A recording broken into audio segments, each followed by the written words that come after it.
Bonjour à tous. Comme vous avez pu le voir sur certaines de mes vidéos antérieures, on fait pas mal d'activités sur des Vespidés, notamment le frelon asiatique, et on retire les colonies de l'endroit où elles sont sans utiliser de pesticides. J'ai mis plusieurs vidéos sur cet aspect.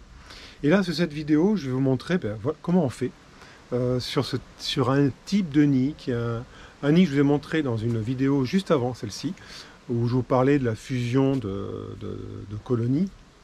Donc là, je vous montre comment on a retiré la colonie vivante, sans utiliser de pesticides, en toute sécurité. C'est très simple. Alors j'avais fait une vidéo où je vous montrais comment récupérer les nids de fondation. Alors effectivement, je retirais les nids de fondation sans mettre de tenue de protection. Et j'avais eu un commentaire tout à fait justifié de dire que ce n'est pas très sécurisant. C'est vrai.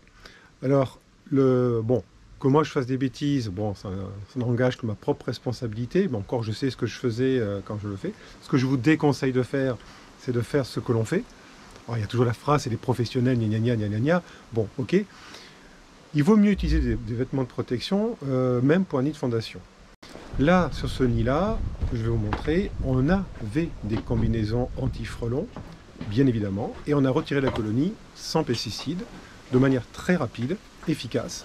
Comme vous pouvez le voir, c'est simplement en utilisant un seau, il suffit de récupérer rapidement la colonie, et ensuite on scelle le seau, ce qui nous permet de la ramener en toute sécurité au laboratoire. Mais c'est vrai, derrière on passe du temps, comme j'ai déjà montré sur d'autres vidéos, avec des filets à papillons, on récupère tous les frelons, et je dis bien tous les frelons qui sont présents. Alors, présents au moment où on est, mais c'est vrai que pour répondre à des commentaires qui pourraient arriver, on ne passe pas 20 minutes sur site. C'est pas faux. On peut y passer 2 heures, voire 3 heures. C'est déjà arrivé qu'on aille même au-delà de 3 heures, sur des grosses colonies en fin d'année. Bon, c'est vrai que pour un professionnel, c'est pas très jouable. Passer 3 heures sur site, ça fait un peu cher, on va dire. Nous, on y passe quand même du temps parce qu'on récupère les frelons vivants, parce qu'on travaille avec. Donc on a besoin de les ramener vivants au laboratoire pour nos expérimentations. Donc on les récupère au filet, et ensuite on transfère les frelons du filet dans des pièges-bouteilles, tout simple, ce qui nous permet de les collecter en quantité en toute sécurité. On les met ensuite dans des récipients fermés, et ça nous permet de les ramener au laboratoire en toute sécurité pour nous surtout, important, mais également pour les autres personnes aux alentours. Alors, on récupère ainsi tous les frelons qui sont sortis au moment parce qu'ils étaient un peu excités quand on a commencé à toucher à la colonie. Donc effectivement, on a quelques frelons qui sortent. Donc on passe du temps pour récupérer au filet. Mais surtout, ce qu'il faut savoir, c'est comme on intervient de jour, bon, on pourrait intervenir de nuit, on l'a déjà fait, mais là on intervient de jour. Donc on a un certain nombre d'ouvrières qui sont en activité de fourragement à l'extérieur du nid.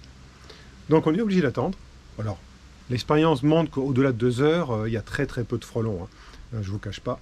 Donc on récupère tous ces petits insectes qui reviennent, fort sympathiques.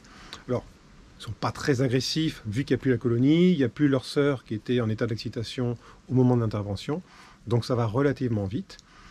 Et ça nous permet de récupérer la colonie quasiment complète pour travailler ensuite au laboratoire dessus. Donc voilà, je vous montrer un autre exemple de collecte de colonies de frelons. Et, j'insiste lourdement, on porte des combinaisons anti-frelons, des combinaisons de protection, et on a du matériel adapté pour ça. Donc si vous n'êtes pas des insectiseurs ou des gens habitués au contact du frelon et qui ont l'équipement qui va avec, ne faites pas ce genre de choses. Laissez aux professionnels le soin de le faire. Nous sommes équipés, on a 10 ans d'expérience, on a les procédures, on a le matériel adapté, donc on peut le faire en conditions de sécurité. Donc si vous avez un nid de frelons comme ça, soit vous faites appel à nous, si vous êtes en Indre-et-Loire, sinon faites appel à des professionnels de désinsectisation pour retirer la colonie. Donc j'espère que cette vidéo vous a intéressé. À la prochaine, au revoir.